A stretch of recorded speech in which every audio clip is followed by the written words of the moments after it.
everyone, welcome to myself, Max MacGillivray from Beanstalk, on a rather wet and gloomy, what is it today, Monday in the UK. But let's not be gloomy, let's be very positive, because there's one thing I'm really proud of what we've set up so far with Beanstalk Global in our broadcast series, and that's our partnership with this amazing group called Global Women Fresh. So who are Global Women Fresh? Well, their mission is to change the status quo and leverage the talent of women in produce to close the industry's gender divide by inspiring, connecting and empowering women around the world. And their mission matters more than ever.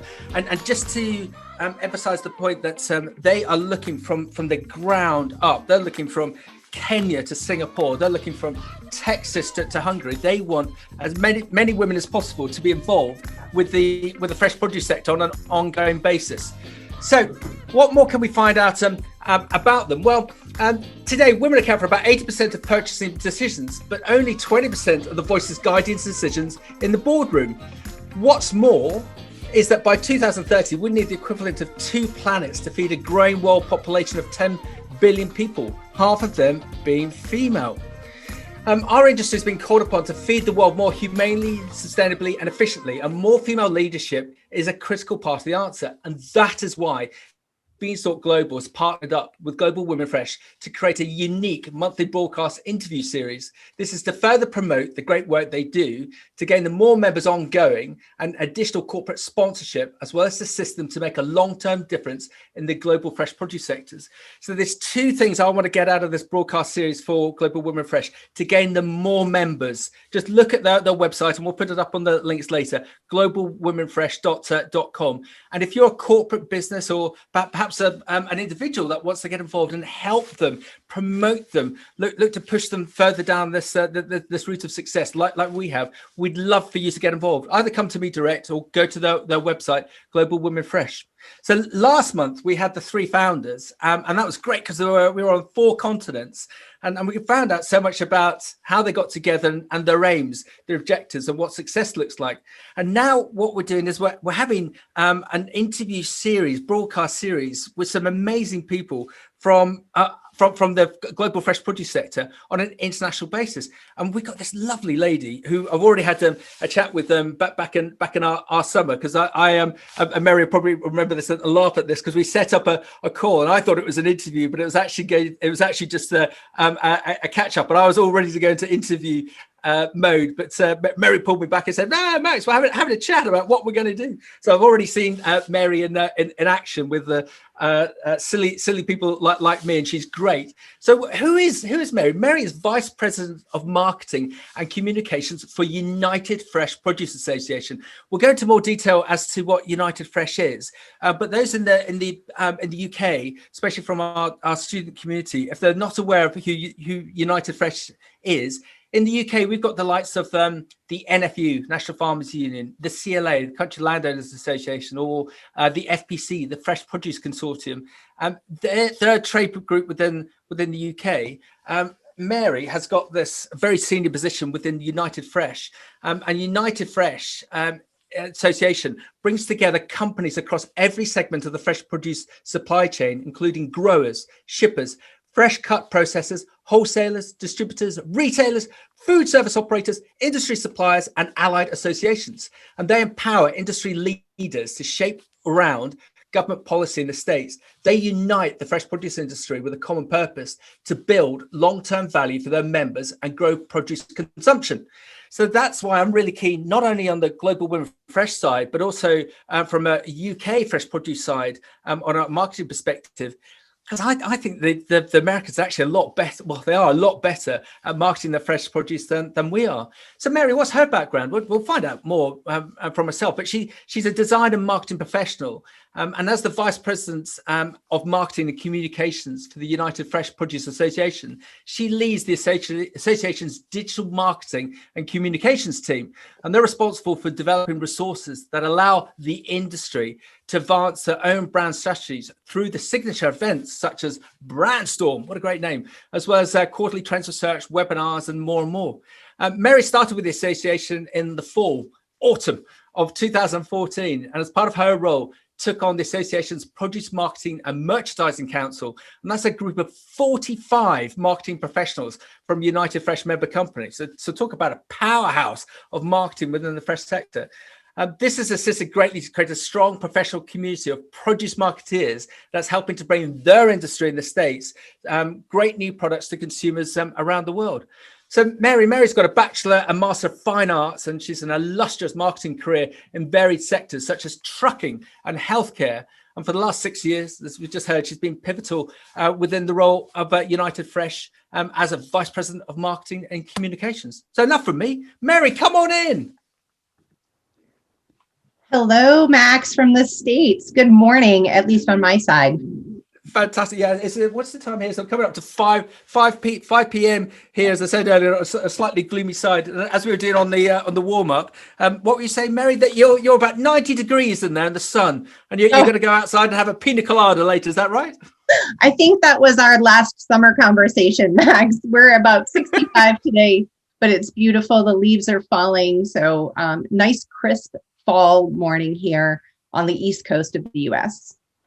Fantastic. And Mary, when we last caught up, when that feels like a couple of months ago, I mentioned about your background. And I love the backgrounds. I think everyone does on these on these Zoom things to see what everyone's background is, and the fact that you're living the brand just exemplifies the fact that we were talking about earlier about United Fresh and the branding and how strong a fresh produce community it is. So Mary, in this conversation, I'm going to start off with a bit of a downer, and let me explain myself. I was walking my office dog earlier, thinking about our conversation coming up, and I was listening to one of my favorite podcasts, and it's about motorsport, and it's a guy, an important individual within the motorsport community, and he's hit a certain age, and he wants to be philanthropic, and he wants to give back. And they got into the conversation in this podcast about women in motorsports, and how now there's more and more women on the pit lane, and how this is such a great thing. But he then stopped the interview and he said it's not a good thing because it's too late. We need to get women, young ladies at school age, to get excited about engineering. The more we can get them excited about engineering, the more likely they're going to come into motorsports and do great things. And that's what we need to do. We're going to go into these schools all around the world and get young women excited about motorsport. So at that point, that is a great comment, but it disappointed me because unless you tell me otherwise, we have the same problem here in the UK. That the diversity of trying to get more women into industry. The likes of engineering, they're a powerhouse. They've got money. They can do that. And it would be so good for us to go into schools globally and say, not compete against engineering, but actually with fresh produce, you can do so much more. It breeds good living. So there's that aspect that's slightly disappointed me about our sector. But then there's changes afoot. Within the UK structure, one of the biggest pension funds, Legal and General, has just stated that the larger companies that they're investing into, if they don't look to diversify their main boards in 15 months' time, they're pulling the plug. They're going to take away their investment. So they're making a real positive challenge to those trading significant businesses, to shake up the diversity of their main board. So Mary, come on, why? You tell me. Do you think there's a problem of not enough women in fresh produce? What do you think? I don't like to use the word problem. I'm a glass half full type of person. But what I really want to comment on, Max, is that it's never too late. It's never too late to acknowledge that there's more we can do, not just for women, but for leadership development. You used engineering as an example, and I'm proud to say not only is my father an engineer, but my sister followed his footsteps as an engineer. Fantastic. So I am very familiar with kind of the math and science side of things, although I clearly chose not to go that route as a designer myself.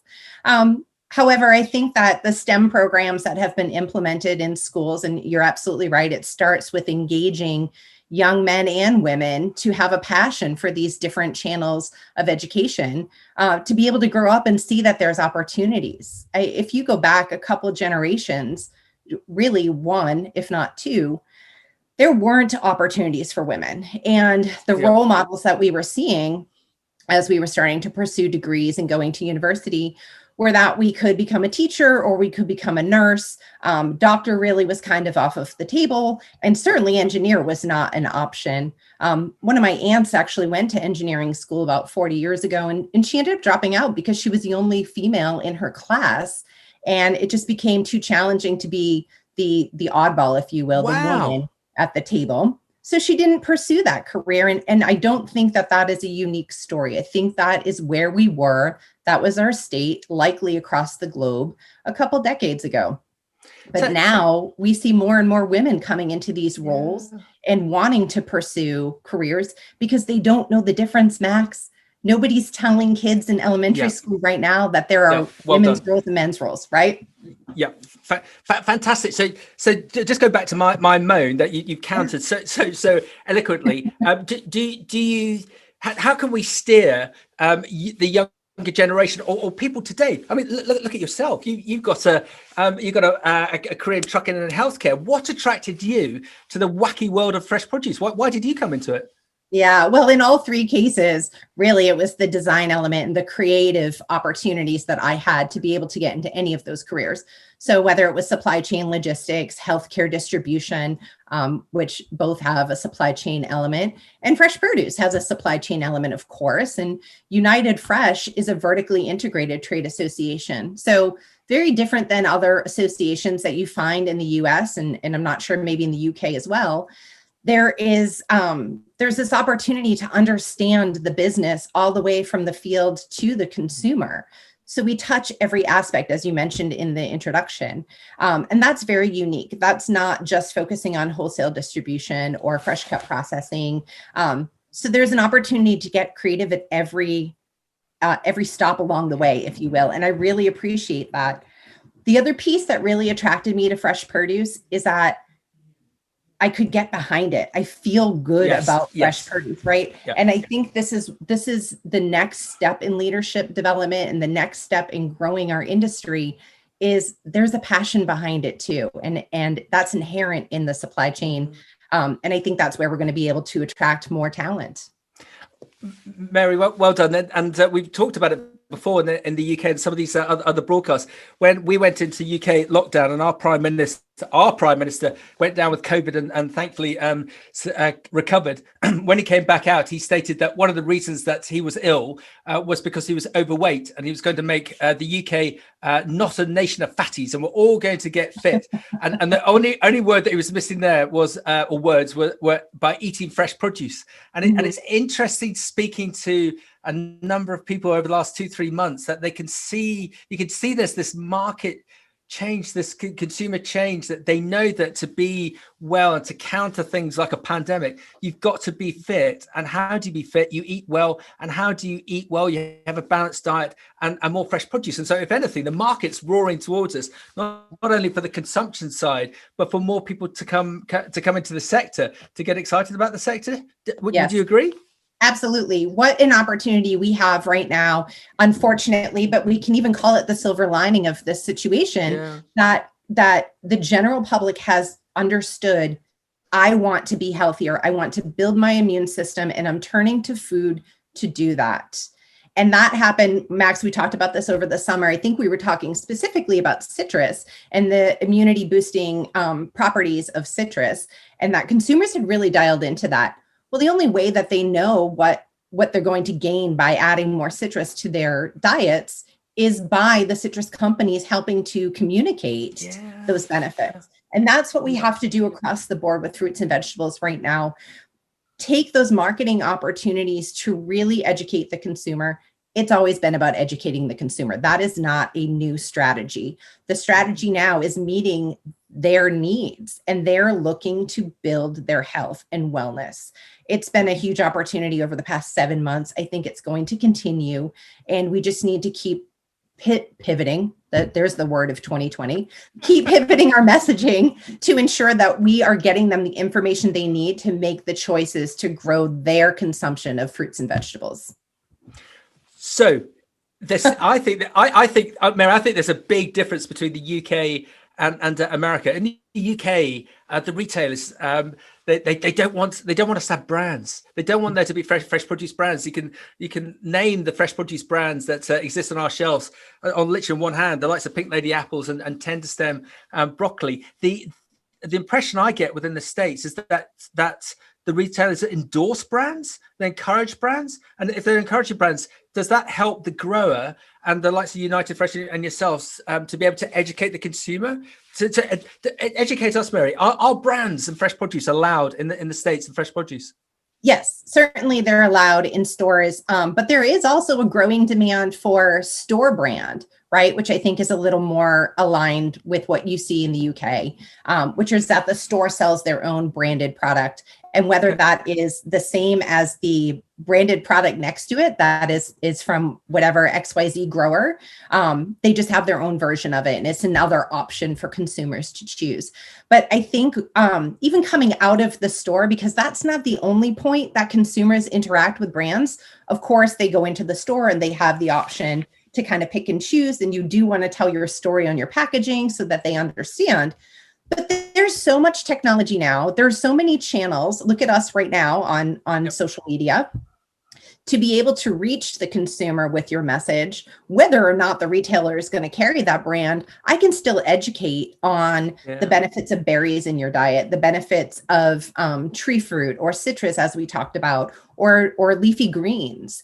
And the consumer is going to hopefully start to eat more of those products, whether they're my brand or they're a store brand. It's going to elevate the tide for all of us. And that is United's biggest mission, is to grow consumption of fresh fruits and vegetables.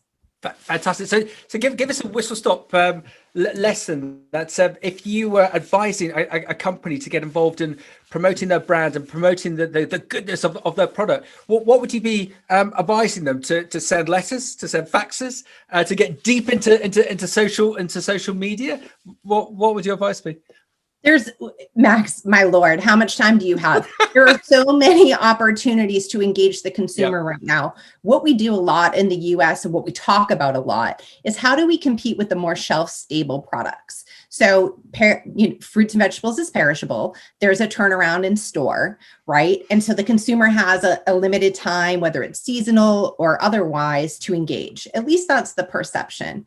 But the fact of the matter is, even shelf-stable products have to grab the consumer's attention. And it is about loyalty and education of the consumer.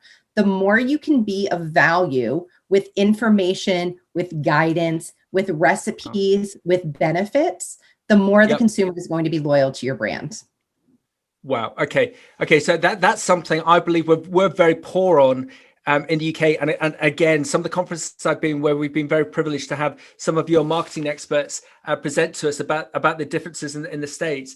There's a mindset within the UK with some fresh produce growers that's not their job. It's the job of the retailers to do that. But actually, and as he stated, if we were trying to do this 10 years ago, it would be nigh impossible. But today, with mobile phones and being authentic, that's the best. I always say to if everyone ever throws me that question, Mary, about how can we construct our social media, is to be noisy, disruptive, a bit quirky, humorous, but that whole educational element. And the number of platforms that are out there, and Mary, if it's okay to get down to specifics, what do you think is most successful in the way of engaging with the consumer platform wise? Is it Facebook? Is it TikTok? Is it something coming over the horizon that I've got my 12-year-old's got to tell me about? What do you think? Well, I think what's most important is understanding where the consumer is getting their information, and that's where you need to be. So whether that's TikTok or Facebook or Instagram, I don't know that the channel is specific right now at this time and date, but it's finding out where they're consuming their information. And I think that's our biggest challenge as marketers in general, is the analytics of consumer behavior. And that's a whole other topic in and of itself, right? So there's shopper behavior, which we're very focused on, and what did they do in store and how do they make decisions and what's at eye level.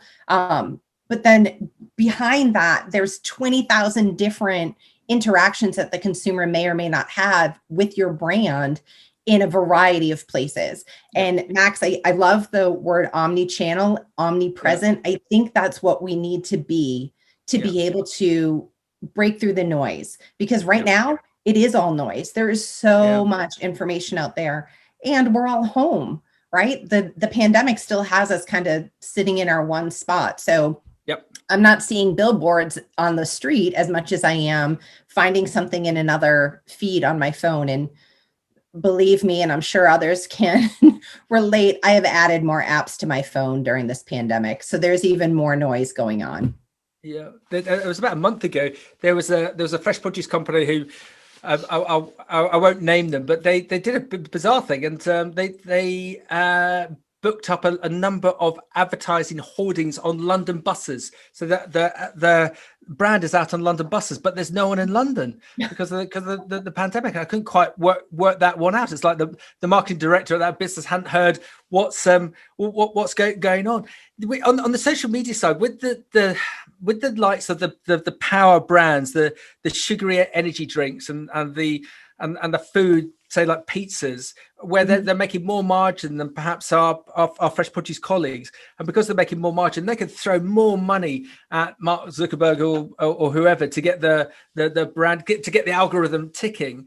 Have you got any advice as to how we can counter that when we are still but minnows, but we're better than them, and we're more honorable than them, and we're doing more good than them, but they're evil and they got more money. So how can we counter them?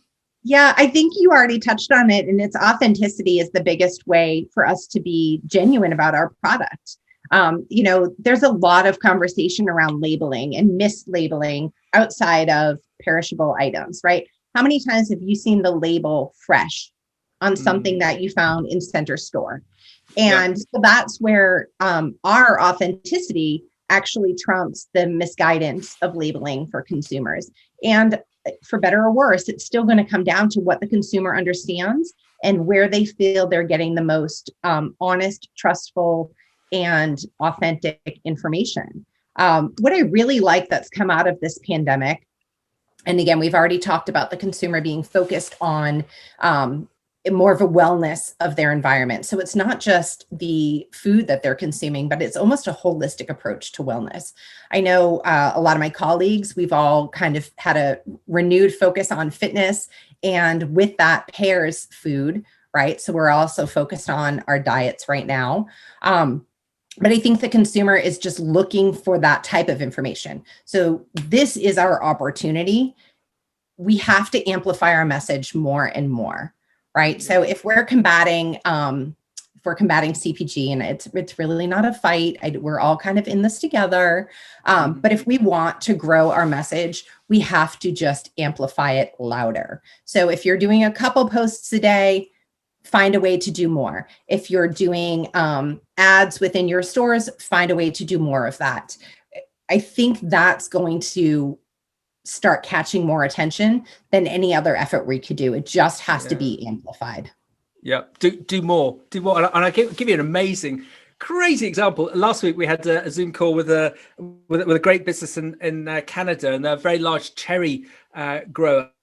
And as we did when I was when we started up, I was just asking him about how warm it is, and where are you at the moment? He said, "Oh, I'm in the office. It's a lovely log cabin. Do you want to see the site?" And he got his laptop and he turned around, and we saw this jaw-dropping lake with these cherry orchards all around it. And so I said to him, "That's amazing. Why haven't you got that on the website?" "Oh, no one would be interested, would they?" And it's like, oh no. So it's like a can of energy drink is evil, and it's made in an horrible factory, whilst something like cherries, or where do we go, sweet corn, or melons or cantaloupes, the story behind them and the people behind them, there's so many fascinating stories, people, pictures, videos and again, just to be able to take a video on your phone of that morning sunrise as you go to work through your cherry orchard or through your sweet corn farm. It might be the norm to you because you've been doing it for a number of years, but there's someone in a city or on a plane, if they're on a plane, who just wants to see where their food comes from, and for them to. In the UK, 6 out of 10 kids don't know where fruit and veg comes from. So to show them where a Canadian cherry comes from and the gorgeous deep blue lake, as you said, Mary, just that impact just might get them over the line to go, Mum, I want a cherry. Or American, I want a Canadian cherry, and off they go. So do you think there's that there's limitless scope for the fresh produce sector, or not trying to be too negative? Or are we just always going to hit this ceiling that we can't penetrate through because of the bad boys? No. What do you think? No, the door is open right now. There is absolutely unlimited scope. And the example that you just gave is where we're seeing success in the US as well. There's an onion grower. I've been watching his videos on LinkedIn all pandemic. I don't know why he started doing it, but I'm really glad he did. And I wish more people would. He's brilliant. Yes. And I'm getting an education more than I ever expected, being in this industry for 6 years already. And I would really love to see that from every commodity, and understanding of where our food is coming from. I think we have a similar misunderstanding, Max, as well in the US. And there is certainly an effort through education, whether in school or otherwise, to help kids understand where their food comes from as well.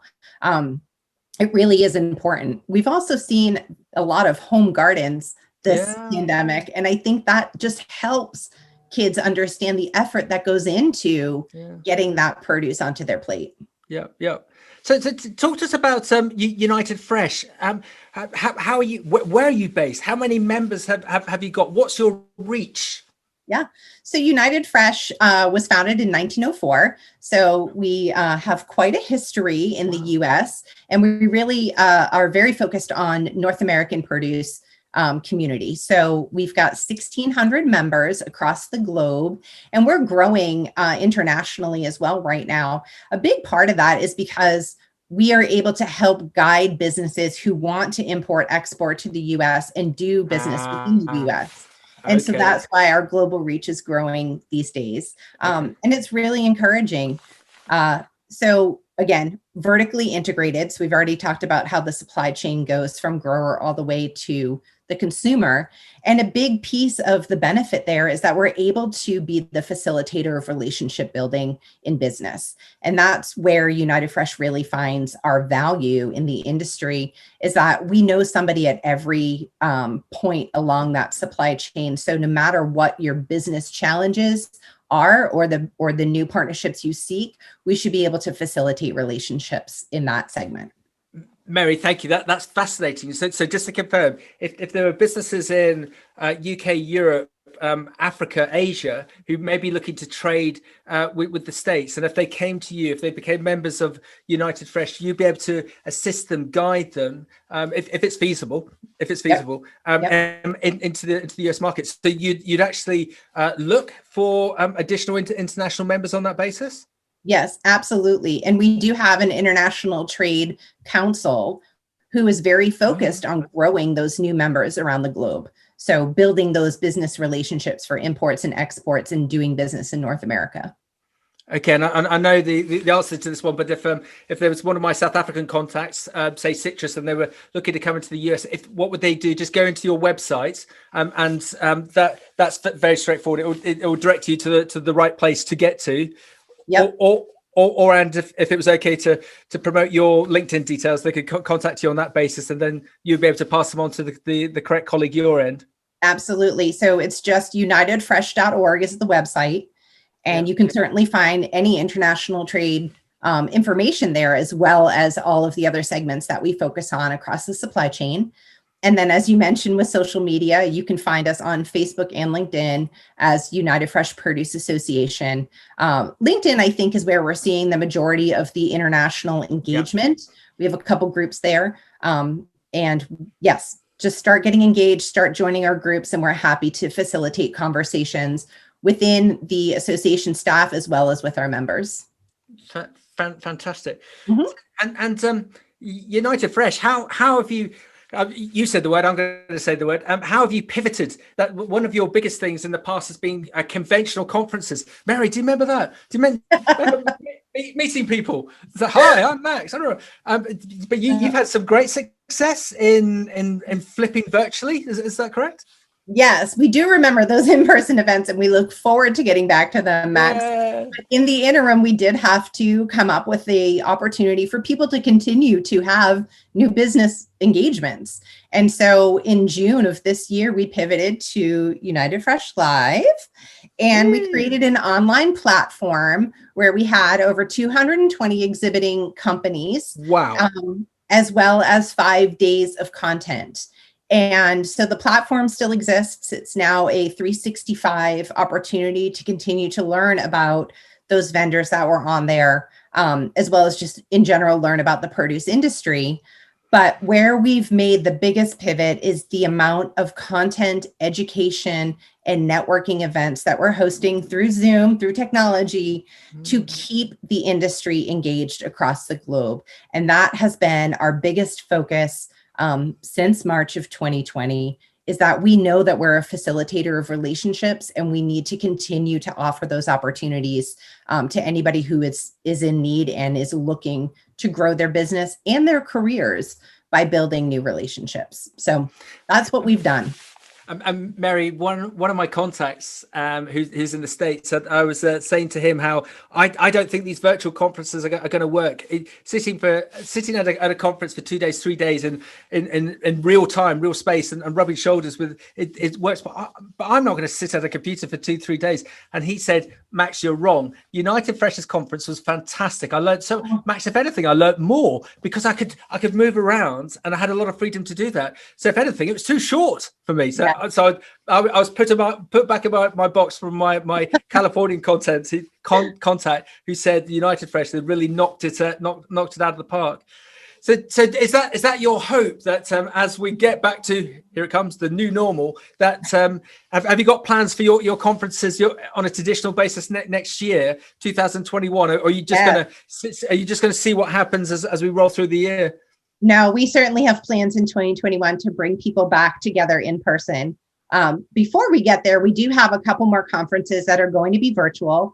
And what we've seen since June is that we do need to keep changing the way people engage virtually. We cannot keep hosting 45-minute webinars. To your point, Max, we all get a little zoomed out by the end of the day. And now that we're 7-8 months in, it's getting worse. So we're trying to come up with new engagement opportunities, still using the same technology. And we'll keep doing that. But the most exciting piece that we're looking forward to is that next June 2021, we will be at the Los Angeles Convention Center, gathering this new global community that we've been engaging with over the past 12 months. Brilliant. For an in-person trade show. And we are over the moon looking forward to that opportunity, because quite frankly, we're all getting a little tired staring at a screen. Yes. The Zoom squares of death, as we call them in the UK. So come on, let's before we wrap up, what does success look like for you for two things? What does success look like for you for United Fresh and for Global Women Fresh? So what does success look like for those two organizations that you're heavily involved with? Yeah, well, and even I'm going to put them in the same bucket in this regard. We are both focused on changing the status quo of leadership, of developing new leaders, and of investing in the future leaders of our industry. So whether you do that through Global Women Fresh and you really rally around a community of women around the globe, or you do that through United Fresh, who has elevated women. We've had the Women in Produce program for over 2 decades now, where we honor a female leader in the industry. But we're also very focused on our produce industry leadership program, which is 25 years old. We're focused on our new food safety immersion program, which is developing the future leaders of food safety in our industry. Yep. So whether you're United Fresh, Global Women Fresh, or you want to just, take a bite out of the sandwich with both ingredients, everything is focused on the future development of the industry, despite gender, because we hope that we get to the point where we're gender blind and we're just developing leaders and we're developing an industry that is going to continue to grow. Oh, Mary, how can I top that? I've learned so much today. And I think, everyone, that's why we need to participate with the likes of Mary and United Fresh and also Global Women Fresh, because within the UK we can be quite parochial and just Mary, we're but an island of 72 million people, and we don't have all the answers, but sometimes we can be quite siloed in our thinking. I think that's one of the great things about these communication devices, that to hear from you with the successes that you're creating in the States, and be able to bring this back into the UK and realize that the likes of retailers, that they're not fiends, they're not enemies, they might not pay us enough, but actually if we learn from the likes of yourself as to, on a marketing perspective, as to how we can present things to retailers or to the consumers, so that they eventually all end up buying more fresh produce, and because they're buying more fresh produce, there's more money coming into the sector.